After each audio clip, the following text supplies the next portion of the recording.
बिस्मिल्लाहिर्रहमानिर्रहीम। Welcome to सरकारी job गुरु।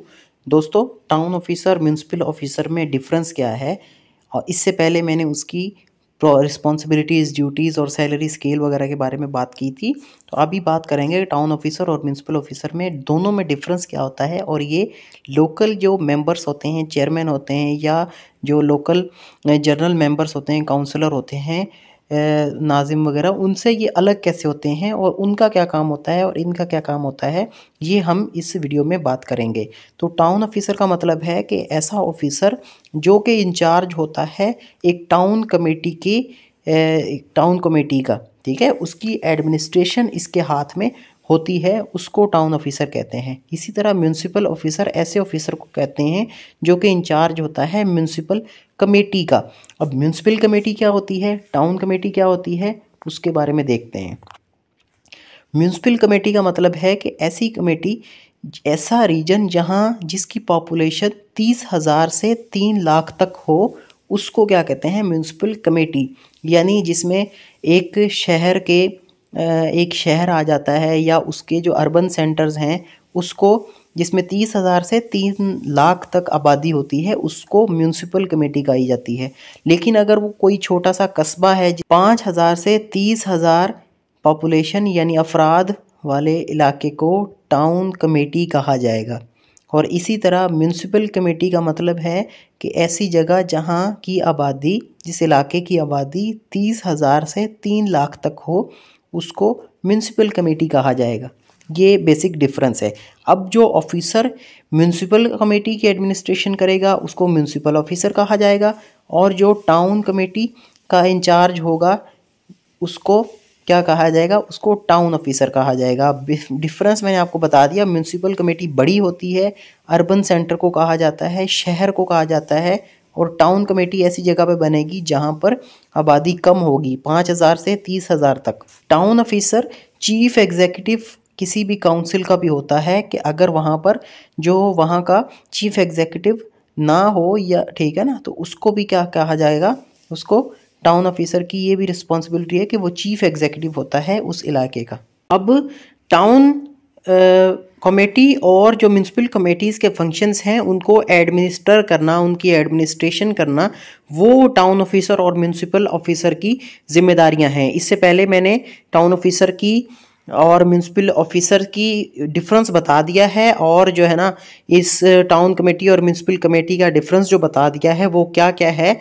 और अब इसमें फंक्शंस जो भी होंगे, जो भी म्यूनसिपल कमेटी के या टाउन कमेटी के फंक्शंस हैं, वो उनको एडमिनिस्टर करना, उनकी एडमिनिस्ट्रेशन करना, उनको मैनेज करना, वो जो है ना, वो टाउन ऑफिसर और म्यूनसिपल ऑफिसर की जिम्मेदारी है। तो उसमें सबसे पहला आ जाता है पब्लिक हेल्थ। ठीक है, पब्लिक हेल्थ के ऊपर जितना भी काम है वो सारा उसको एडमिनिस्टर करना टाउन ऑफिसर और म्यूनसिपल ऑफिसर की जिम्मेदारी है। जैसे रिस्पॉन्सिबिलिटी ऑफ सैनिटेशन, किसी भी इलाके में जो भी सैनिटेशन होगी, ठीक है, पानी की निकासी और दूसरी चीज़ें, उसको क्या कहते हैं, वो इनकी जिम्मेदारी है म्यूनसिपल ऑफिसर और टाउन ऑफिसर की। और इसके अलावा removal, collection and disposal of refuse, ठीक है, तो जो भी यूरिनल लैट्रिन्स होती हैं, या फिर जो है ना वो ड्रेनेज सिस्टम है, उनकी तमाम बिल्डिंग्स, लैंड्स, वो सारा इनका काम है। ठीक है, फिर बर्थ, डेथ एंड मैरिजेस, जो भी किसी भी इलाके में बर्थ हो रही है या डेथ हो रही है या किसी की शादी हो रही है, तो यूनियन काउंसिल से सर्टिफिकेट उस चीज़ का निकलता है, वो भी इसकी जिम्मेदारी होगी टाउन ऑफिसर और म्यूनसिपल ऑफिसर की। इसके बाद इन्फेक्टियस डिजीज, किसी पर भी, जैसे अब तक कोरोना वगैरह चल रहा है, ठीक है, या कोई और दूसरी इन्फेक्शियस डिजीज़ आ जाती है, इन्फेक्शन के थ्रू जो आ जाती है, ये तो वायरल डिजीज़ है ना, इन्फेक्शन के थ्रू जो आ जाती है उसके ऊपर फिर वैक्सीनेशन होती है, जिस तरह के पोलियो वगैरह है। तो इस तरह की जो भी काम है वो सारे इनके हैं। फिर अभी वाटर सप्लाई का जो भी जिम्मेदारी होती है, शहर में या टाउन में जो भी वाटर की सप्लाई को इंश्योर करना होता है, उसकी डॉक्यूमेंटेशन, कहीं पर नया प्रोजेक्ट लगाने हैं, कहीं पुराने प्रोजेक्ट की मेंटेनेंस है, तो वो भी इनकी जिम्मेदारी होती है। इसके बाद ड्रेनेज की हमने बात कर ली। स्लाटर हाउसेस, उसको एक ख़ास जगह पे बनवाना, उसको मेंटेन करना, वहाँ जो है ना क्वालिटी मीट प्रोवाइड किया जा रहा है या नहीं किया जा रहा है, कानून और बायलाज की पासदारी की जा रही है या नहीं की जा रही। फिर स्ट्रीट्स के ऊपर पब्लिक लाइट्स, ठीक है, या स्ट्रीट लाइट्स जो है ना उसको इंश्योर करना, और जो पब्लिक व्हीकल्स हैं, ठीक है ना, उसकी उनको अप टू डेट रखना, या फिर जो है ना उनकी दूसरे काम जो भी हैं उसको जो है ना इंश्योर कराना, वो भी इनकी जिम्मेदारी होती है। फिर एजुकेशन को इंश्योर कराना, ठीक है ना, एजुकेशन के हवाले से, पब्लिक एजुकेशन के हवाले से जो भी मसले मसाइल हैं उनको ठीक करना, वो भी इनकी जिम्मेदारी में आता है, ठीक है ना। और उनकी मॉनिटरिंग वगैरह जो भी है वो भी इनका काम होता है, इनकी एक जो है ना वो जिम्मेदारियों में से एक है, ठीक है ना।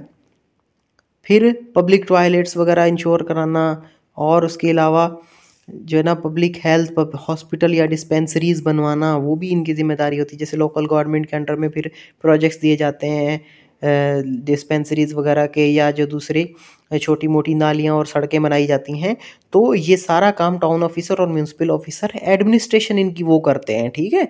ये आपको समझना चाहिए। जिस तरह से एक इलेक्टेड एमएनए एमपी होता है, ठीक है, वो तो जाके काम तो वो करता है, ठीक है, लेकिन उसकी डॉक्यूमेंटेशन, उसके जो भी फंड्स हैं या वो काम किस तरह से हो रहा है, उसका प्रॉपर एडमिनिस्ट्रेशन उसकी जो है ना वो ऑफिसर्स के हाथ में होती है, ब्यूरोक्रेट्स के हाथ में होती है। इसी तरह पे लोकल लेवल पे, टाउन लेवल पे जो जनरल मेंबर होता है या जो चेयरमैन होता है, तो वो पब्लिक का नुमाइंदा होता है, लेकिन ये जो है ना सरकार के नुमाइंदे जो गवर्नमेंट सर्वेंट होते हैं, पब्लिक सर्वेंट होते हैं, वो ये होते हैं टाउन ऑफिसर और म्यूनसिपल ऑफिसर। फिर इसके बाद मेडिकल एड या रिलीफ, एजुकेशन, वाटर सप्लाई और इसके अलावा दूसरे जो भी काम हैं, ये सारे जो है ना वो इसकी जिम्मेदारी होती है। धोबी गार्ड्स वगैरह, वॉशरमैन्स, पब्लिक वाटर कोर्स, ठीक है, पब्लिक फेरीज, ठीक है, ये भी इनकी जिम्मेदारी होती है।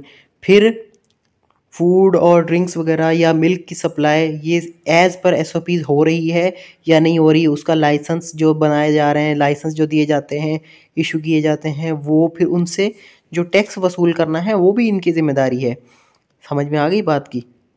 ये देखें, एनिमल हस्बेंड्री, ठीक है, फिर उनकी जो भी फ़ीस चार्ज की जाती है, या वेटनरी हॉस्पिटल हैं, उनकी प्रॉपर मेंटेनेंस होनी चाहिए, ठीक है। और स्ट्रे एनिमल्स, बाकी जो एनिमल्स घूम रहे होते हैं, जैसे डॉग्स होते हैं स्ट्रे, ठीक है, आवारा कुत्ते होते हैं, तो उनकी भी जो उनको भी प्रॉपरली जो है ना देखना होता है। जिस तरह से यहाँ पर ऐसे ही होता है ना कि जैसे उनको जहर दे के मार दिया जाता है अगर बहुत ज़्यादा किसी इलाके में हो जाते हैं, ठीक है, तो उनकी भी प्रॉपर उनको जो है ना वो उनकी मैनेजमेंट करनी होती है। सारे इनके फंक्शन होते हैं। और फिर प्लानिंग वगैरह, मास्टर प्लान टाउन का बनाना है, टाउन की जो है ना स्ट्रीट्स वगैरह को उसकी मेंटेनेंस करना, वो भी इन्हीं की जिम्मेदारी होती है।